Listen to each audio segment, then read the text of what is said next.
and he's revoked the county of Norfolk from Radulf as well. So all these people that revolted against him and tried to claim independence are being stripped of their titles. At least they're not dead. At least they're not being killed. Okay, so my wife has retired to the convent for a short while to gather her thoughts and find some peace, maybe even God.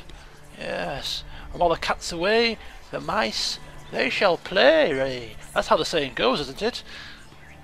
So we can either spend it with our lover, we can be secretive and sly, we can basically see her on friendship terms, or we can spend the time working.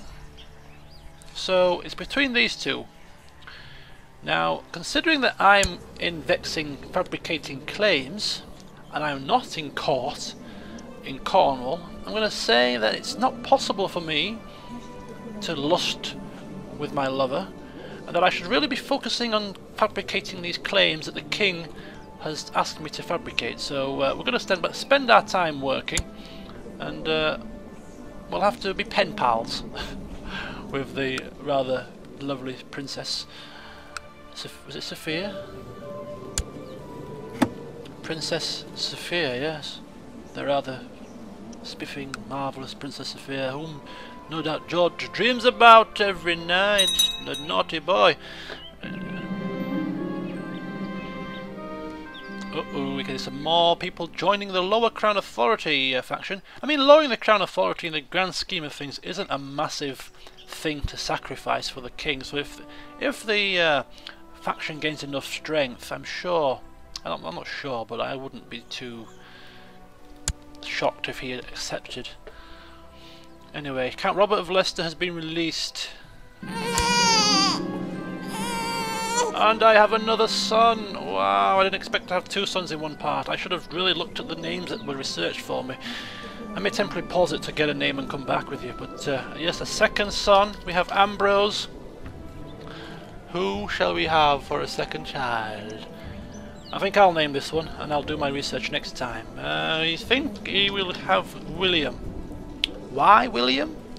Well, our first son was supposed to be called William, and I changed it, but also I think the reason why George wanted to name his eldest child William is in ode to the king, as another way to show his appreciation for all that the king has done for him.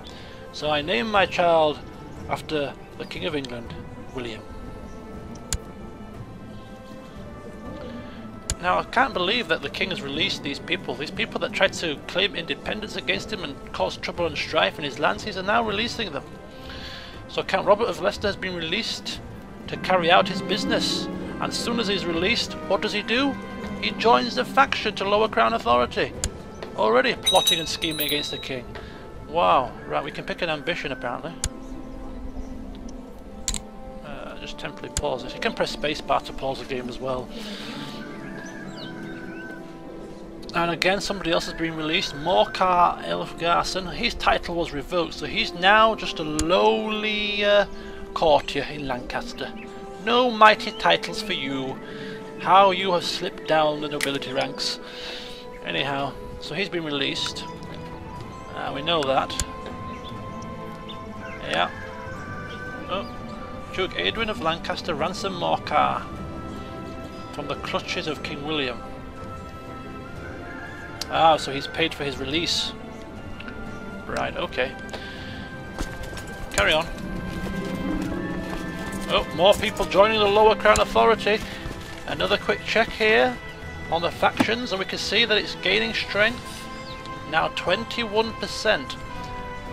I don't know if there's a specific number that this has to be before they present the ultimatum. But we'll see. We'll keep an eye on it. See how it goes. Right, we're going to temporarily pause this here. I'm just going to take a look at some of these lands in Wales, just getting a picture of if we were to strike out, where would we strike first? And I think we could strike out here. What's it called? Dyford?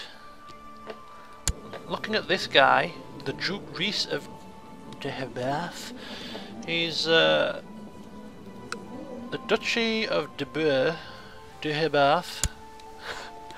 Why do they have such complicated names? this duchy only has one land, and therefore if we were to wage a war with this guy, we can't wage a war without a claim. So if I try and wage a war with him, if you go to diplomacy and try to declare war, it says you can't because you must have a valid casus belli. That is why you fabricate a claim. If we fabricate a claim and get it successful, we would have a claim to declare war. But until that happens, we can't. But if we were to declare war on this guy, he has no allies, only one land. It's probably a prime target. Whereas if we try and take one of these two are part of the same duchy, so if we attack one, we effectively attack them both, which is bad for us because we are only small ourselves. So, and this one is even bigger. This one is the Duchy of Gwynedd, which is 3 lands. So we don't want to trifle with those guys. So this is probably the prime candidate. Not allied with England. And no allies. The Duke has no allies, so I think what we're going to do is we're going to fabricate a claim. Now, ordinarily, Count George of Cornwall, very content with his lot in life, very happy and patient, not too worried about expansion. However, his wife is currently residing in court. She has control of the council members, and therefore acting as his second in command, really, is making some decisions for him. And sending our Chancellor here to perhaps fabricate claims on something a little bit more viable than Devon might be something she's interested in. Right, what should we have for an ambition? This is not going to happen in his lifetime, but as somebody who's greedy, it seems fitting that he wants to amass a substantial amount of wealth. So that is his ambition in life.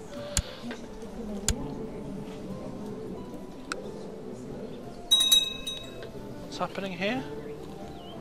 Northampton has been revoked.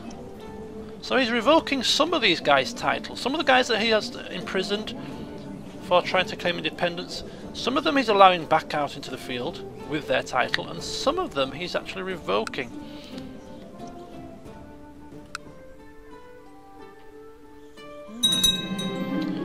Alright. Seeing another woman behind my spouse's back is becoming quite troublesome for me. The lies tear at my soul, and my longing to be with my lover is almost too much. Uh-oh. It's time to end such affairs and settle down. Chaste is not good for fertility. That is not good overall, in my opinion. It will work out if I give it a bit more effort, which gives me stressed, which isn't too good. Or here, even worse, I don't care for my spouse. I gain the cruel trait. I already have the lustful trait. Oh my god, evil sadist taking pleasure in suffering of others. I don't like any of these options, but I have to pick one, and which one I pick is dependent upon the RP aspect, I suppose. Now if I look at my wife, I don't really care for her that much. 28, I care for Sophia far more, so from an RP perspective I think that this is probably the most likely option. So he's admitting that he doesn't care for his wife. Although I think we might have escaped any major problems here. Did we gain the cruel trait, or did we just... I think we might have escaped luckily there. Count Welioth of Northampton has now been released of his title, and he's now just a simple courtier.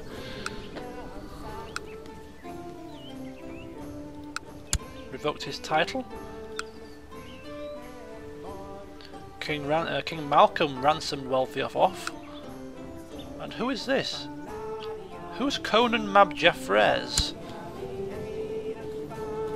Is he my spy master? He is my spy master. So who seeks to kill him? Right, let's have a quick look at this. Just bear with me a moment. Who is she? She's the Countess of Pentiev. Right, so she's... Is she the wife of the Count? Yes, she's the wife of the Count. So he's a Count... Let's get this right. Count Jaffres of Pentiev is a Count of Pentiev. His wife seeks to have my spy master killed. Why on earth he would do that is news to me.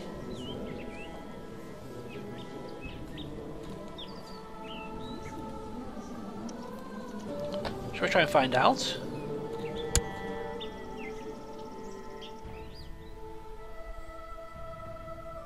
Wymond de Restamel.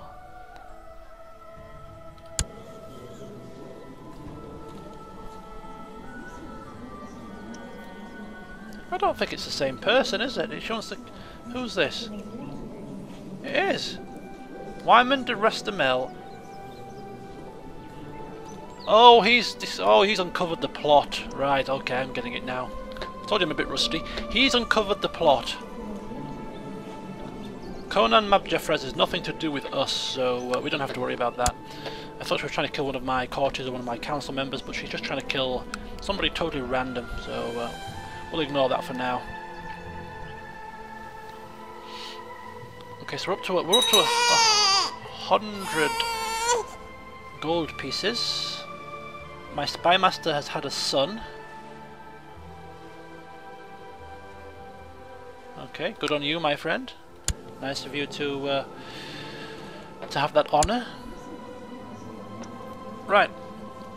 I think we'll go until 1075 and we'll take a break and call it a day for the first session. So all is peaceful at the moment. There's no wars going on, no civil wars, no strife, no troubles. We are trying to fabricate claims in Wales to start the ball rolling. My character himself is fabricating claims for the king in Vexin. See how effective I am at doing that. And King William the Conqueror appears to have solved his troubles. Hesdrun de Sugermans, my former steward, has had a son.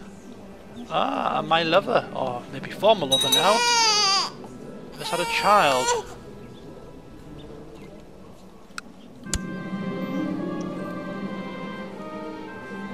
Seeks to revoke the county of Chester. Okay. Oh. So she's had one child to her husband, and now she is expecting my child. A bastard child. Isn't that marvellous? Count George, you are a dirty dog. How fantastic. Yes, is it fantastic? If it's a son, for instance, it might prove a little bit troublesome down the line. How's my eldest child doing, Ambrose? Gaining some stats, lovely. Ah, my wife's pregnant. Wow, well, talk about lustful indeed. He's getting busy.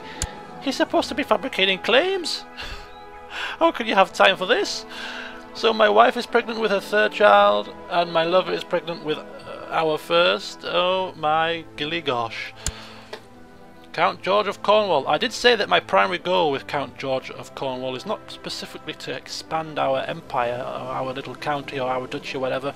It's not to expand in terms of land, but it's to ensure that we have a prosperous family tree, so that we can continue the Fleming bloodline. I think he's excelling in that respect, don't you? So yesterday I found a book, read it for a while, put it somewhere, went for a walk in the garden, ate some cherries, drunk some wine, thought about I should get back to it later. Today I found the book again, but couldn't remember what it was about, and he's reading it again. Somebody in my court thinks I should be more ambitious. Content to be a mere count? Bishop Earl, please? No, Count George of Cornwall. You've rose from being an orphan to being Count of Cornwall to being Chancellor of England. You should strive to achieve more. There is more out there. King of Wales? But apparently George says no and dismisses Bishop Earl and tells him to get out of his face. It's a shame. We could do with a bit more ambition from you, my friend.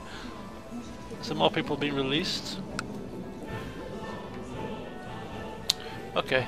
I think this will call an end to today's proceedings. Oh, what a thing to end on. And once again, the bottom option comes to the fore, and we've gained a lustful trait, which we already had, so it's nothing major. Okay, I will end it there. Right, I don't know how long the session's gone on for, but it feels like a decent amount of time. A little bit of a slow start, but we're getting up there now. We've ticked over a few years.